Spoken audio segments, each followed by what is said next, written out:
పార్వతీపురం మన్యం జిల్లా గుమ్మలక్ష్మీపురం మండల కేంద్రం స్థానిక కళ్యాణ మండపంలో ఎంఈఓ 1, 2 చంద్రశేఖర్ భీముడు ఆధ్వర్యంలో గురుపూజోత్సవం వేడుకలు ఘనంగా జరిగాయి। ఈ కార్యక్రమానికి ముఖ్య అతిథిగా స్థానిక ఎమ్మెల్యే జగదీశ్వరి హాజరయ్యారు।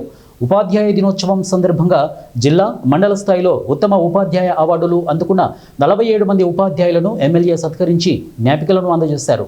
ఎమ్మెల్యే మాట్లాడుతూ ఇలానే ఉన్నతమైన విద్యను అందిస్తూ విద్యార్థులను మంచి మార్గదర్శకులుగా తీర్చిదిద్దాలని, విద్యా వ్యవస్థకు మరిన్ని సేవలను అందించాలని వారు కొనియాడారు।